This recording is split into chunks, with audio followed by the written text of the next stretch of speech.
جو آیت کریمہ چل رہی تھی اس آیت کریمہ کے نزول کے تعلق سے جو پہلا قول تھا کہ یہ حضرت صہیب رومی رضی اللہ تعالیٰ عنہ کے بارے میں نازل ہوئی، اس پر روشنی ڈالی گئی۔ دوسرا قول یہ ہے کہ حضور صلی اللہ علیہ وسلم نے جب نبوت کا اعلان فرمایا تو آقا علیہ السلام کے کفار دشمن ہو گئے اور قریش کے لوگ سخت مخالفت کرنے لگے۔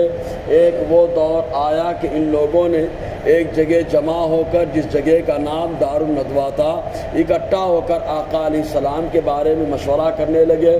چنانچہ ہر آدمی اپنے اپنے طریقے سے مشورہ دے رہا تھا۔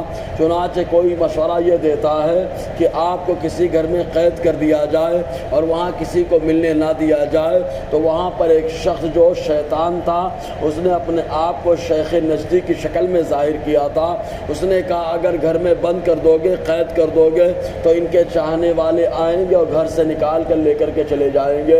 تو کسی نے یہ مشورہ دیا ایسا کریں کہ ہاتھ پاؤں کو باندھ کر کسی سواری پہ بٹھا دیں اور ان کو یا کہیں بھی سواری چلی جائے، ہم سے تو کوئی مطلب نہیں۔ پھر اسی نے کہا، شیخ نجدی نے جو شیطان تھا اور انسان کی شکل میں اس نے اپنے آپ کو ظاہر کیا، اس نے یہ کہا کہ اگر ایسا کرو گے تو جہاں جائیں گے وہاں اپنے حملہ تیار کر لیں گے، اپنے لوگوں کو جو اپنا گرویدہ اور دیوانہ بنا لیں گے، اس طریقے سے پھر ہم پر حملہ کر دیں گے۔ تب ابو جہل نے ایک مشورہ کیا اور مشورہ یہ دیا کہ ہر قبیلے کا ایک ایک نوجوان منتخب کیا جائے اور اس کے ہاتھ میں تلوار دے دی جائے اور رات کے سناٹے میں جو ان کے گھر پر حملہ کر دیا جائے، تاکہ جو ہے جب مل کر کے قتل کریں گے، شہید کریں گے تو کسی ایک قبیلے پر ان کا خون نہیں جائے گا۔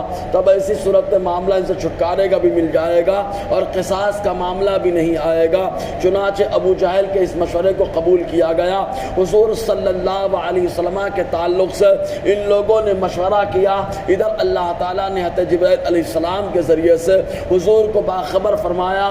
آقا علیہ السلام نے حضرت علی کرم اللہ تعالی وجہ الکریم کو بلایا اور بلا کر حضور نے ارشاد فرمایا، اے علی تم میرے بستر پہ لیٹ جاؤ اور اس کے بعد سویرا جب ہو جائے تو اس وقت جو امانتیں میرے پاس موجود ہیں، چونکہ حضور صلی اللہ علیہ وسلم کے پاس مکہ کے باشندے امانت رکھا کرتے تھے، کوئی بھی قیمتی سامان وہ حضور کے پاس رہا کرتا تھا۔ تو آقا علیہ السلام نے فرمایا، اے علی سب کو جو جس کا سامان ہے، جس کی جو امانت ہے، دے کر کے 3 دن کے بعد مدینے میں فلاں مقام پر میرے پاس آ جانا۔ چنانچہ حضور صلی اللہ علیہ وسلم نے حضرت علی کو اپنے بستر پر لٹایا اور بستر سے نکل کر آقا علیہ السلام نے یاسین شریف کی تلاوت کی اور تھوڑی سی مٹی لے کر کے دم کر کے پھینک دیا۔ کفار جو چاروں طرف سے آپ کے گھر کو گھیر کر کے کھڑے تھے، اللہ تبارک و تعالیٰ نے ان کی نظر پر پردہ ڈال دیا اور حضور صلی اللہ علیہ وسلم ان کے سامنے سے نکل گئے۔ پوری رات کفار پہرا دیتے رہے۔ حضرت علی کرم اللہ تعالی وجہ الکریم حضور کے بستر نازنین پر آرام فرماتے رہے۔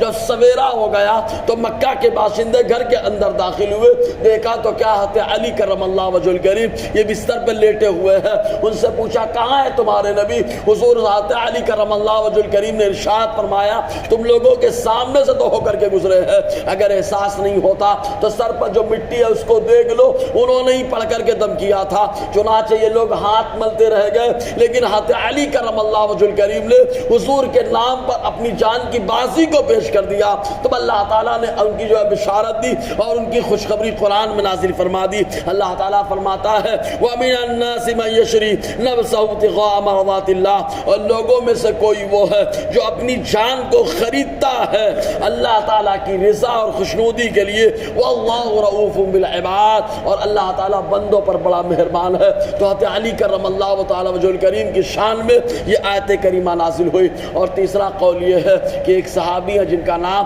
حضرت خبیب رضی اللہ تعالیٰ عنہ ہے۔ حضرت خبیب رضی اللہ تعالیٰ عنہ کو مکہ کے باشندوں نے پکڑ لیا اور پکڑنے کے بعد ان کو سزا دینا شروع کر دی، اور سزا دیتے دیتے آخرکار ان کے گلے میں پھندا ڈال کر سولی پہ لٹکا دیا۔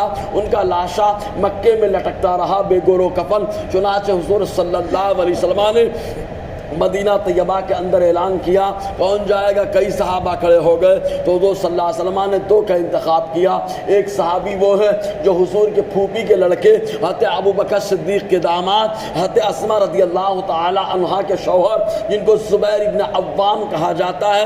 حضور نے فرمایا کہ زبیر کھڑے ہو جاؤ، تم جاؤ گے، اور ساتھ ہی ساتھ ایک دوسرے صحابی کو جن کا نام مقداد ابن اسود تھا، آقا علیہ السلام نے فرمایا اے مقداد زبیر ابن عوام کے ساتھ تم جاؤ اور مکہ کے باشندوں کے درمیان سے خبیب کے لاشے کو اتار کر کے مدینہ لے کر کے آؤ. چنانچہ اب ایسے وقت میں جانا جب کفار لوگ جو ہے مسلمانوں کو پاتے تو ڈائریکٹ سولی دینے کے لیے تیار ہے، قتل کرنے کے لیے تیار ہے، لیکن حضرت زبیر ابن عوام اور مقداد ابن اسود رضی اللہ تعالی عنہما نے اپنی جان کی پرواہ نہیں کی. حضور صلی اللہ علیہ وسلم کے فرمان کے مطابق گئے خان مکہ کے اندر، داخل ہوئے حضرت خبیب رضی اللہ تعالی عنہ کے لاش مبارک کو اتارا، اور اتار کر کے جب مدینہ پہنچے اس سے پہلے مصطفیٰ نے خوشخبری سنائی، سنو لوگوں میں سے کوئی وہ ہے کہ اللہ تبارک و تعالی جن کی شان یوں بیان فرماتا ہے. حضرت زبیر ابن عوام بھی خوش ہو گئے، مقداد ابن اسود بھی خوش ہوئے. اللہ تعالیٰ فرماتا ہے وَمِنَ النَّاسِ مَن يَشْرِي نَفْسَهُ ابْتِغَاءَ مَرْضَاتِ اللَّهِ، اور لوگوں میں سے کوئی وہ ہے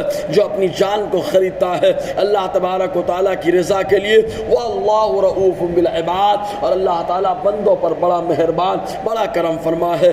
انشاءاللہ اور آگے گفتگو رہے گی. اللہ تعالیٰ ہم سب کو فیضان قرآن برکات قرآن سے مالا مال فرمائے.